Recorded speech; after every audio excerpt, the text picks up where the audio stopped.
Like a bridge over troubled water, we're playing Phantasy Star. My God, Bonica Patrick, that was beautiful. I didn't know she was a singstress.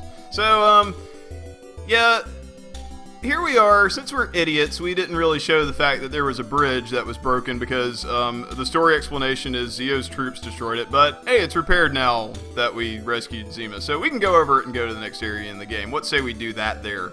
That sounds like a good idea. That's how you kind of progress in video games, is that you make progress. How Cro-Magnon of me. How chromatic of you. You're Chromatic. You're a chromatic scale. And Chaz is still dead, so we need to get him some help in healing. Chaz and Ether, very, very similar problem. And so, also in RPG fashion, the N rates are going to hike up as we go along. Even in a ramshackle town such as Nalia. Nalia. That's not a bad name for a town, I guess. I don't Nalia like that. Aww. So, if you talk to enough townspeople here, basically you get the scoop on what was going on. There was a quote-unquote meteorite strike, and you can see these people are some bumpkins because their bookshelf is pretty empty, and their cupboard's full of linen. That's a weird thing to have in your cupboard. Yeah, because, like, you know, his solo stuff wasn't even that good, right? Right? Yeah, dog! I know where you're going. Yeah. Or maybe it's communist literature. It's definitely communist literature. Hey, doesn't it look like there's a machine in the middle of that big hole? Oh, big hole. I'm not gonna go there. Sorry, that one's too easy. There are machines that you can put in a big hole. Just saying. I've never been to baddragon.com. I've seen it, and I want no piece of what that place is giving out. I bet they'll give you more than a piece. No thanks. So basically, everybody in this town hates each other, and everything is terrible. But oh, and his friends don't talk to him. That's sad. Looks like a journal. No. With Lisa Frank penguins on it. Everybody has linen in their cupboard. What the hell kind of Stepford Wives place is this? I bet linen in the cupboard is probably some developer inside joke, and they're just laughing at it every time somebody else doesn't get it. I think linen in the cupboard is developer placeholder text, because they didn't figure, like, okay, yeah, all the books named after Golden Axe and Sonic the Hedgehog, like, that's cute, but they really didn't expect any idiots to be, like, interacting with every object in the game at this point. You know what game did a really good job of having everything be interactable and have unique shit? Lunar. Well, that goes without saying. But the Lunar Silver Star Story PlayStation versions of those games. Oh, okay. Yeah, those games like everything was interactable. It was really, really funny most of the time. Like, I really played the Sega CD version more than I did the other. So there's a tool store in this tent. We're gonna go ahead and buy another Escapipe just in case Chaz kicks it again. Can he kick it? He can kick it. And Telepipe I don't really need at this point, so we're good. And we can go back over here and you know, peer at him while his work. It's like, hey, what you doing? Busy day? Got a lot of customers. That's good.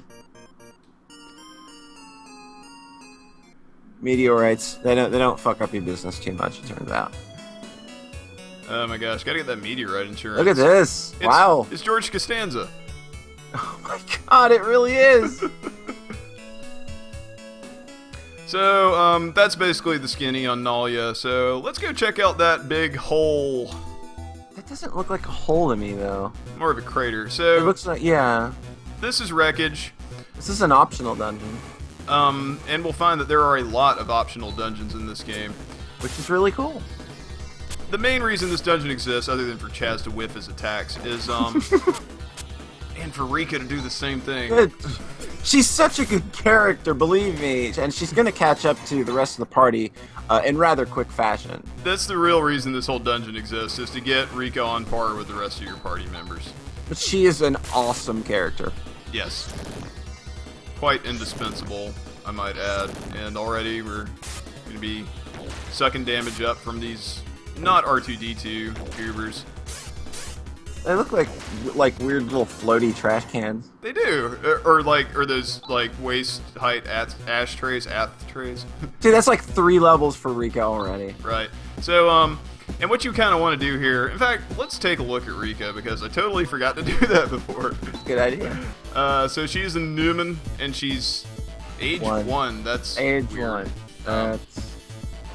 But already... all of these weird feelings I have for her are now very strange. You know Dizzy in Guilty Gear is like supposed to be 3 years old? Yeah, she's like 3, so... So what we're going to do, since Rika's agility is just going to spike way ahead of everyone else's, we're going to put her at the front of our basic attack macro, and we're going to have Grizz bringing up the caboose, as it were, again, because he's riding all up on Han. Wow. Well, I mean, in terms of agility, I mean stats, numbers. What kind of fanfic have you been reading? Or writing. What? I totally just cast the res on the wrong character. That's I do that all the time. I do that all the time. Rika has res to. She's not as much of a endless well of TP yet. She's going to be though. Yes, we'll get there. But Han, I think, actually gets like a slightly more a higher number because of his mental stat, as far as how many hit points that he'll heal. And the bloke's mental. Well, he's mental, love.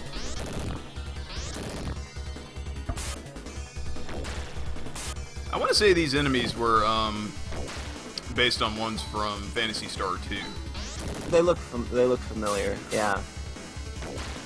They're actually except there's not enough guts.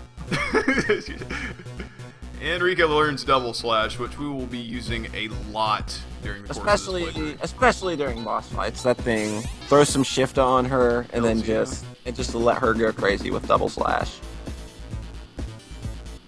So the song that's used in this dungeon is called Behind the Circuit, and I hope you enjoy it, because it will be in every technologically based dungeon from this point on.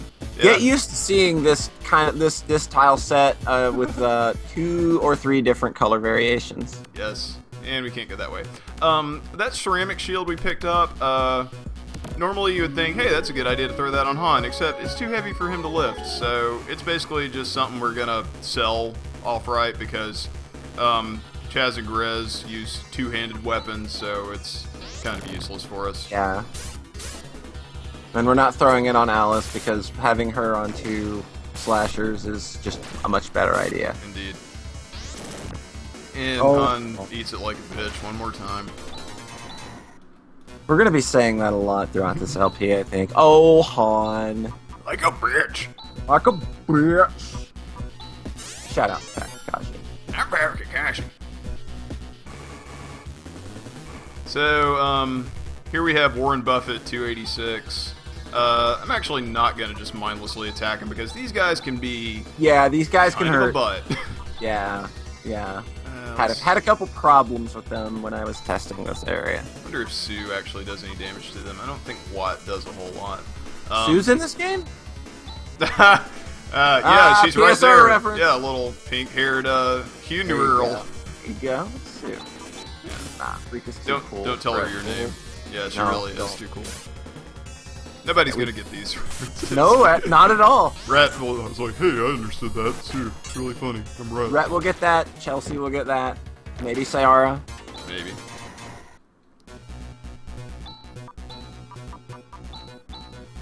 Healing dudes every 2 battles. That's gonna be a thing for probably most of the game. LPing RPGs is easy. Totally. Don't know what you're talking about. So we got a ceramic knife. Ceramic knife. That we can put on Han.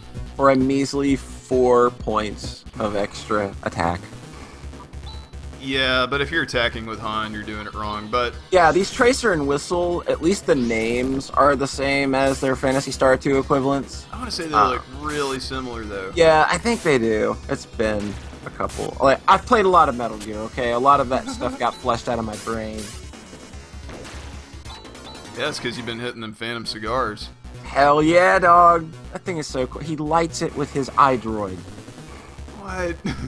Yeah, he holds it out like he's looking at a phone, and then a fake virtual flame appears, and he holds it up to the Phantom cigar, and it lights up. What the fuck? It's so stupid. Well, yeah, that's the one thing in Metal Gear that's really stupid. Yeah, It's like the that one totally thing- took me out of the game. That's just Yeah. my suspension of disbelief shattered. So, am I correct in assuming that game is basically just Far Cry 3 except Metal Gear? You are totally right. I should probably heal Grizz. Yeah, I would. I'll Just- throw it. I'll use him. Yeah. He's fine. He can take a punch. Yeah. Alrighty. And I can't remember. Okay. There's an item in here. All right. The Cermic Mail. Yeah, we'll throw that on Chaz. Actually, yeah, we'll throw that on Chaz since he died last time. Select the right item. Alice and Rika can actually wear it, but I feel like Chaz has a greater chance of getting his ass kicked at this point. And as I say, as Rika just takes a shot right in the face off the bat. She can't take a lot of hits, but she has a lot of abilities that help her mitigate taking damage. So Yeah, and since she's got a huge agility stat, she's probably, for the most part, going to go first in any given battle, unless you just stack the macros in such a way that she moves later in the turn. yeah, if you're trying to set up those really dumb combo Combos. attacks that aren't worth it in the end. I could go for some combos right now. So good. I want corn nuts, actually. I want to say there's absolutely nothing down here, and I would be correct. You are correct. Don't lie. You're just trying to subtly grind and not let anybody notice. Shh. It's Actually, okay. You need extra money for this part. At this point in the game, there's better places we can do that, and we have Ryuker. Yes, it's Ryuker. I'm not gonna say Ryuko. Pipe, please. I love that game. I know. Whatever happened to that game? Were we As- playing it at some Oh, point? oh no, Han. Han, you Han. little Han, you scamp. You the adorable little scamp. Look at Rika. She's just getting all the levels, man. She's already level 6, so... yeah, I remember playing Phantasy Star Online. That's a thing we used to do. We should get back to that at some point. Yeah, we're up to what? The jungle Yeah, the or the CCC. jungle seaside? Yeah, Yeah. CNC Music Factory. Oh, F boy. this noise. dare you to run. I'm gonna run. Yes. Told you it would work. But what if it didn't? Oh, you'd be fucked. Be like, well, see you next episode. There are lights flashing. Chaz is Chaz is, he's like, he took their stash in Zima. he did. Rika knows what this is though. It's a Unix system, but she knows this. I like that Rika isn't a stupid character, that she's not dumb and doesn't understand the world or anything about it. I like Yeah. that she actually understands all of this technology and shit. And here's the one reference. The one reference, the one throwback to Phantasy Star 3. This is it, people. That is the only reason this dungeon exists, other than for Rika to get a few levels under her belt. Indeed. I learned about it at the academy. She didn't learn shit at the academy, don't you lie. Learned how to chug at the academy. Yeah, dog. She joined in 1284. Aw, dear. So basically, the events of Phantasy Star 2 led to a mass exodus from Parma or Parmesan. Other than the Parmanians who were already living on Motavia. So many of them ended up in these siege ships that just scattered throughout the galaxy, one of which Phantasy Star IV takes place on. And that game actually, chronologically, happens after Phantasy Star IV, and it also has little to do with the rest of the Phantasy Star series, except for like one ending kind of calls back to Phantasy Star 2. So that's about all you need to know. It's not that important. Look, Phantasy Star 3 is bad. We got that out of the way in episode 0, I think, that people should avoid Phantasy Star 3. It's not good. So yeah, it was all blood and guts, horror. But hey, we got some experience and some junk, trash left in boxes out of it. We're gonna sell stuff. We're gonna make money. Hells yeah, gotta spend money to make money. That's right. Somewhere in the universe. Somewhere out there. Next episode of Phantasy Star 4. We're gonna go to Iato and Polly is gonna buy a burrito. I don't need to buy burritos. I've got some in the freezer. They're actually pretty good.